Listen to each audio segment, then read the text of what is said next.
What's up everybody? Welcome to the Stocks channel. My name is Corey and today we'll be looking at weekly charts of all of the indices and we'll be trying to answer the question, is the stock market starting to look like the bear market of 2008? So first up, let's take a look at a weekly chart of the SPX S&P 500 index. So let's crack open this chart and see what's going on in the stock market today. Alright, so just a little heads up before we get into these charts. This episode is going to be a little bit concerning, and I assure you I am not trying to cause you to be fearful and I am not trying to get you to panic.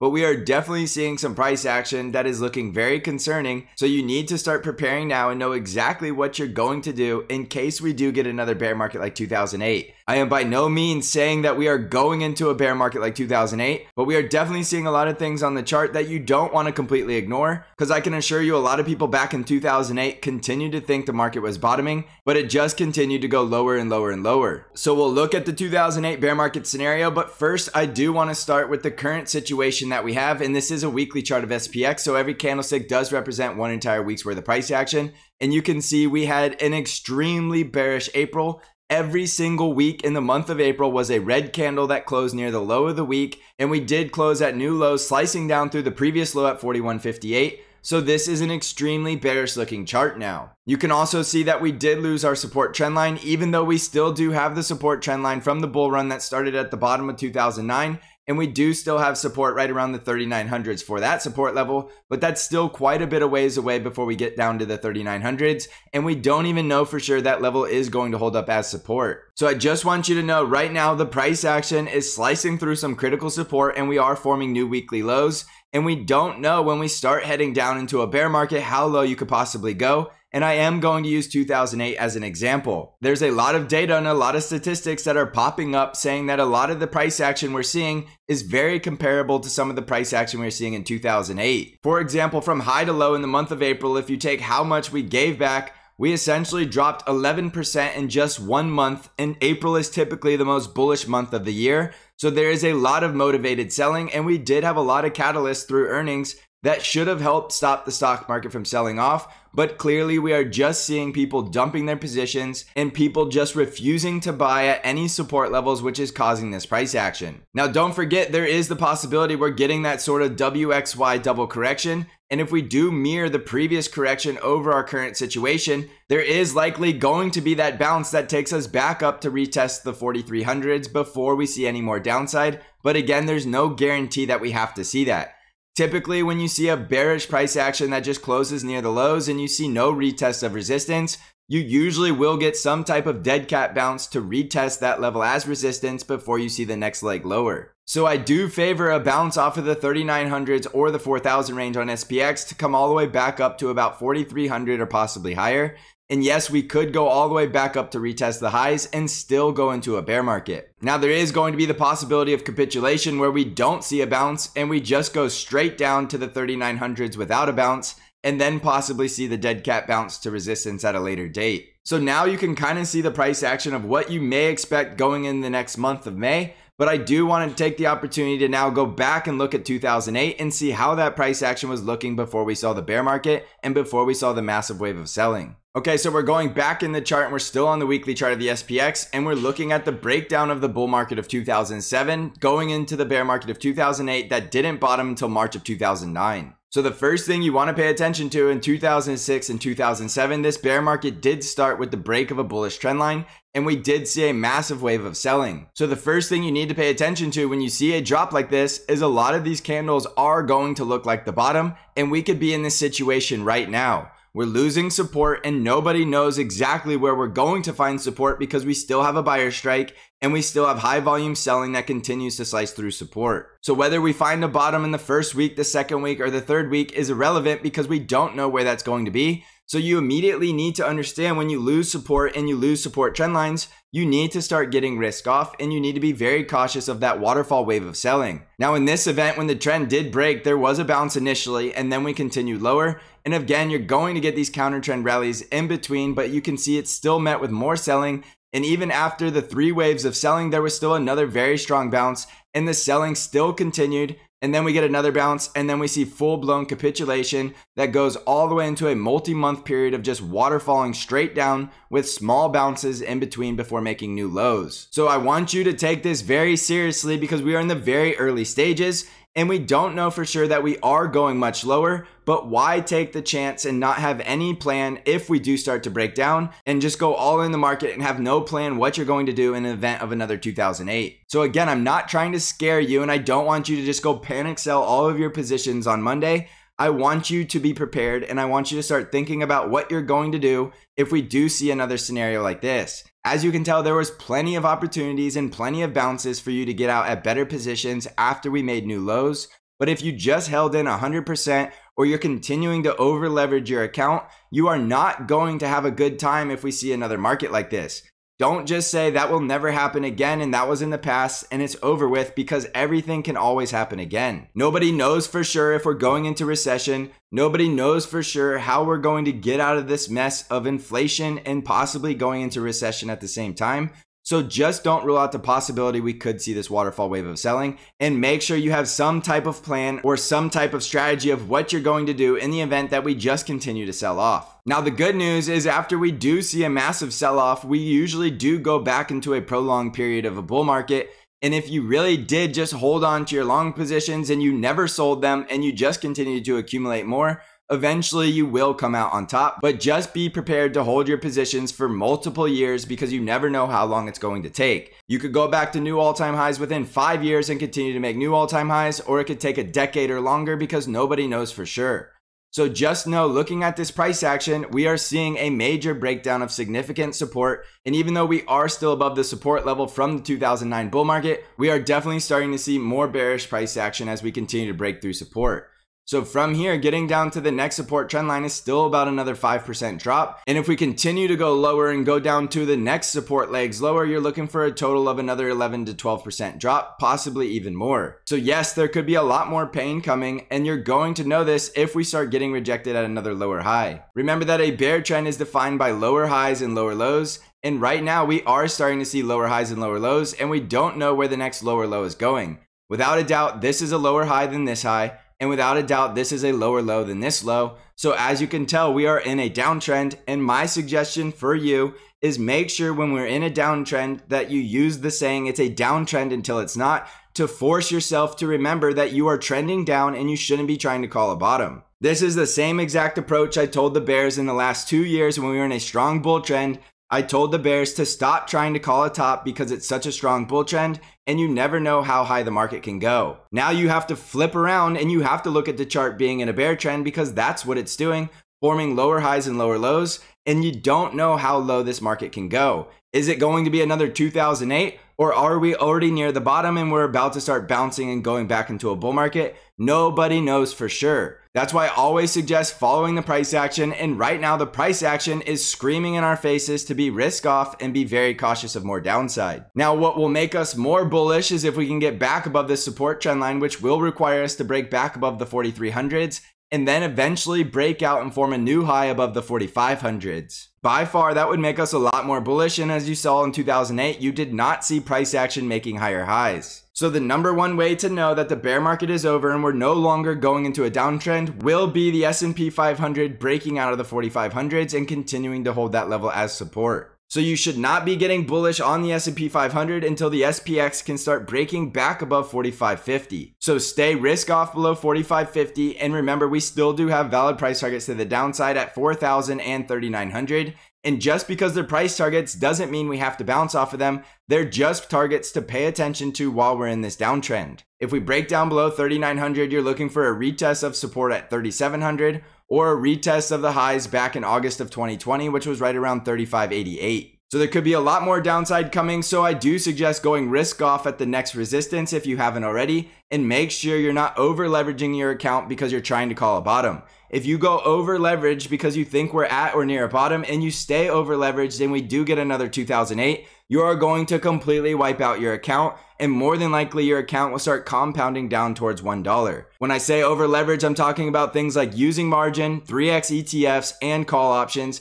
And even if you're trying to trade this market with put options, it's still going to be tricky because as you saw, there's always going to be counter trend rallies that can last multiple weeks on the way lower. All right, so hopefully that message was loud and clear. And just real quick, I do want to throw on the moving averages, and you can see the weekly moving averages are starting to roll over, and we do have the 5 EMA trading below the 50, and the 13 looks like it's going to be crossing below the 50 in the very near future if we can't break back above the 4300s. You can also see all of these moving averages are negatively sloping, so the price action and the trend are extremely bearish until SPX can get back over the 4300s and confirm the bullish breakout by breaking back above the 4500s. So just to summarize, this is a downtrend until it's not. Don't try to call any bottoms during a bear market, and make sure you have a plan if we do go much lower that you're not over leveraged and wiping yourself out. Cash by far is going to be the safest position you can be in, and if you're accumulating for the long term, just make sure you have very well defined risk levels. One of the best ways to accumulate as a long-term investor is just take from the previous high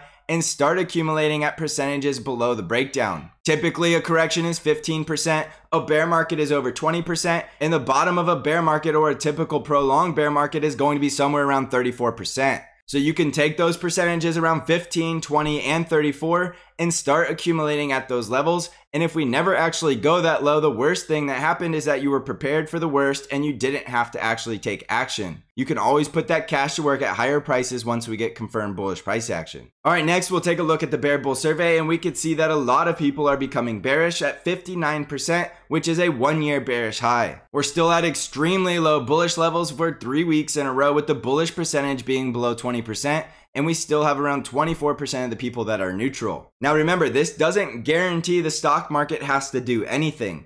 Just because everybody is becoming bearish doesn't guarantee that we have to go higher. So don't use this as a contrarian thinking the market has to bounce on Monday. What this is telling you is that a lot of people more than likely already sold out of their positions, or at least preparing to sell out of their positions, or trying to short this market. And yes, that can lead to very powerful counter trend rallies. When everybody is trying to front run a move that hasn't really occurred yet, or trying to short the market, and everybody is loading up to the sell side, it doesn't take a lot of buying pressure to get very impulsive rallies. So just to show this point, I am going to show this Twitter chart, which is from Macro Charts. In the bottom right of your screen, you can see the Twitter handle, and you can see essentially what this chart is showing you is the last times going all the way back to the 1980s that we did see the bear bull survey getting this bearish. You can see it did typically call local bottoms in the stock market. Now going back into the 1990s on the left side of your screen, you can see that just because the bear bull survey was getting bearish didn't mean we immediately started bouncing and going to new all-time highs. It was still a very rough patch of a lot of choppy price action,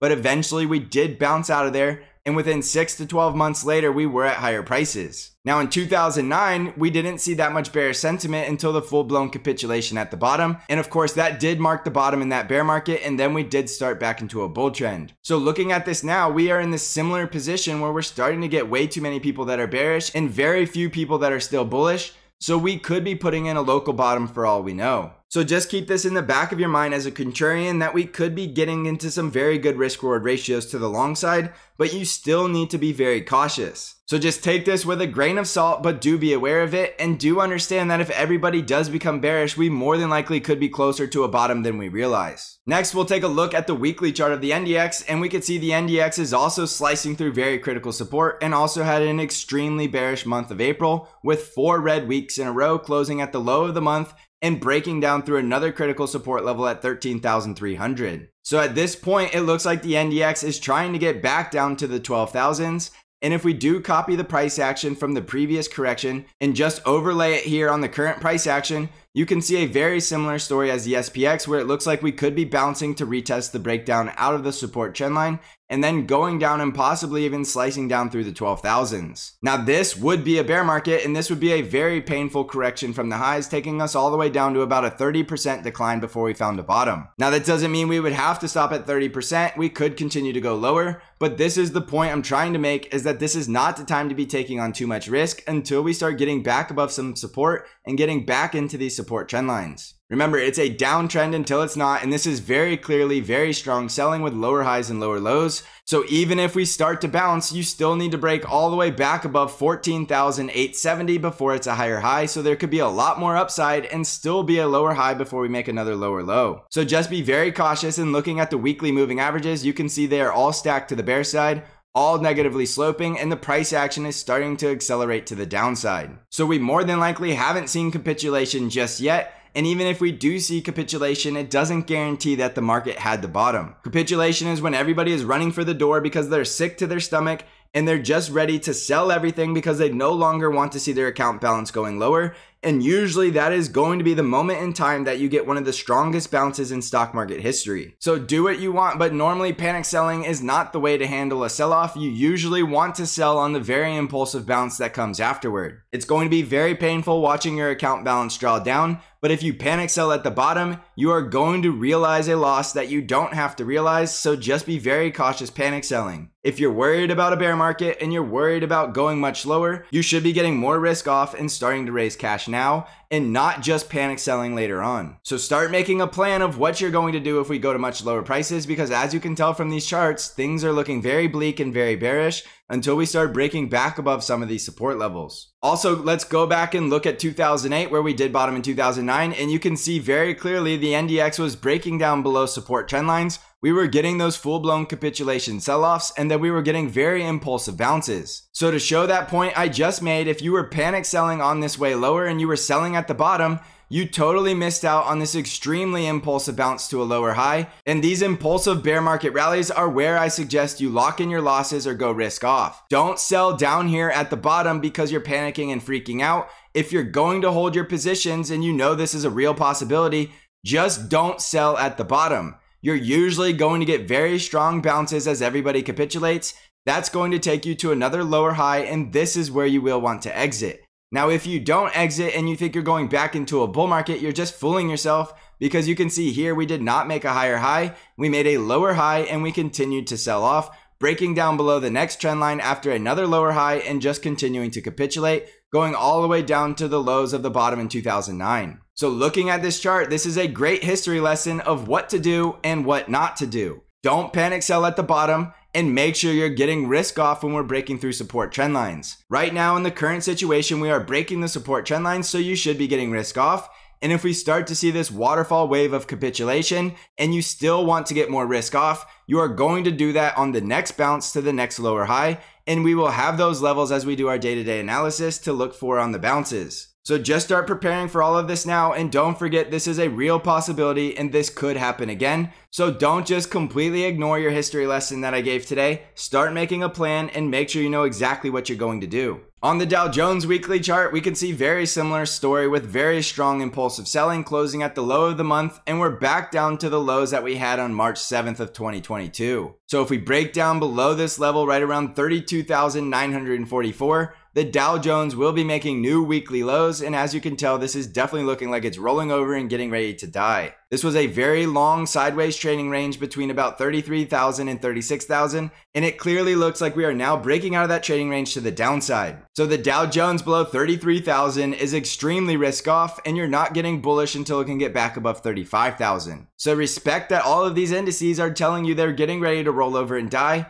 and take this seriously. The Dow Jones is looking weak along with the S&P 500 and the NASDAQ 100, so just be prepared and be very cautious and make sure you're prepared for another leg lower that could be coming right around the corner. On the Russell 2000 weekly chart, you're seeing the same exact story that we're already seeing across the indices with another very bearish breakdown below the trading range at 1968. Which means the Russell 2000 is more than likely trending down to 1700. This is clearly a bear market trend with bearish price action, and we are clearly breaking below support level after forming a very large bear flag. So from here, it looks like the Russell 2000 is at least going to 1700 and possibly even lower, and you are not getting bullish on the Russell 2000 unless it can start breaking back above 2100 and no sooner than that. Lower highs and lower lows in a strong bear trend with bearish price action, this is not something you want to mess around with unless you're shorting it at resistance. On the VIX weekly chart, we can see the VIX close the week with a bull trend and well above 30. So the next level the VIX will likely spike to would be around 38. If we see the VIX spiking above 38, you're looking for a full-blown stock market crash like we had in March 2020. But as long as the VIX is elevated in this range, I wouldn't necessarily expect to see a stock market crash. Just a very methodical and calculated sell-off as everybody is running for the door, getting out of their positions and getting forced liquidated from their long positions as their stop losses are triggered. Now, if the VIX starts spiking above 40, now you're looking for a full-blown crash that could take us much lower, much faster. So just watch the VIX very closely. If the VIX starts crushing below 24 and definitely below 20, that will be more bullish, but there's no reason to expect that to happen until we see it, because we do have the bull trend in the bullish price action in the VIX. On Bitcoin, we're currently trading around 38,000, and you can see on the weekly chart, we're coming back down to this support zone right around 37,000. And if we lose that support zone, we are more than likely coming all the way back down to about $30,000. This is clearly in a bear trend, and Bitcoin has been in a bear market ever since it dropped 50% from its all-time high, and we have already formed the lower high. So right now we're questioning if we're going to break down to a lower low. The lower low will be below about 36,000, and below that we could go much lower, and yes, we could go all the way back down to $20,000, but we will have very strong support right around 28 to 30,000. So you're not getting bullish on Bitcoin until it can break above about 45 to 47,000, and so far it looks like it wants to go lower before it goes any higher. So stay risk off on Bitcoin and get ready to accumulate at much lower prices if you are bullish in the long term. On the ARKK ETF, we can see this bear market continues to roar on, and right now there is no reason to expect ARKK to go any higher until it sees a bullish breakout all the way back above the 70s. If I zoom out here, you can see that ARKK is extremely risk off because it is now breaking below the support trend line that goes all the way back to the 2016 lows and had the low right around 2020. So those two lows form a trend line that was looking like ARKK could have possibly still had the hopes of a bull market, but there's just no way this ETF is recovering from this, breaking down below the support trend line by a decisive margin and losing the support zone right around 48, which is from all of the highs back in 2018, 2019, and 2020. So this is an extremely bearish chart, and it looks like there's no coming back from a chart like this. So there's just no reason you should be getting bullish on this ETF. Don't use the logic that it's already gone down so much it can't possibly go lower. This thing could go all the way down to $10, and I'm not even joking. So just be extremely risk off with this ARK ETF and do not touch it unless it starts getting some type of bullish breakout and by some miracle tries to go back into a bull market. Then you can get a lot more risk on. But right now this chart is extremely bearish, and there's just no reason you should be touching this ETF. So jumping back over to the S&P 500, just please start making a strategy now of exactly what you're going to do if we continue to go lower, and don't wait until you're looking in the rear view mirror saying, why didn't I have a plan sooner? And why didn't I at least start getting risk off during the event that we were breaking through support? Have a plan now and just start thinking about what you're going to do if we do go into that prolonged bear market, and don't wait until you're losing all of your money to start wishing you did something differently. Remember, I'm not trying to scare you or get you to be fearful or panic sell your positions. I just want you to take all of this information and go make a plan and have a strategy. You're more than likely going to have plenty of opportunities to sell on bounces and lower highs. So if you're seeing the possibility that a lower high is forming and you're still not getting risk off, you are going to regret it when you're looking in the rearview mirror. So take my words and go do something with them. Plan on what you're going to do in any event, and make sure you don't get overly bearish. If we do start to get bullish breakouts, you immediately need to get more bullish. So as soon as the SPX starts breaking back above the 4500s, we can get bullish immediately. That's how following price action works. You immediately get risk off when you lose critical support, and you immediately get risk on when you break out through critical resistance. So right now we're risk off until we see some type of bullish development. And remember that it's a downtrend until it's not. Also, don't forget that I do have Bank Trade Alerts, which is an algorithm-driven trade alert service that only trades the ETF TQQQ and sends all of your buy and sell alerts directly via email and text message. Even in the bear market of 2008, when the market was drawing down significantly, Bank Trade Alerts beat the market that year and had a very positive return. If you're looking for more information or want to subscribe, you can find out all of the information by clicking on the link in the description of this video. I also have the Stocks Channel Discord where I do intraday updates and analysis and bring new trade ideas to you weekly. If you're interested in joining the Stocks Channel Discord server, you can find out how to join by clicking on the link below. So thanks for watching, everybody. I hope you're crushing this market. And as always, I will see you in the next episode.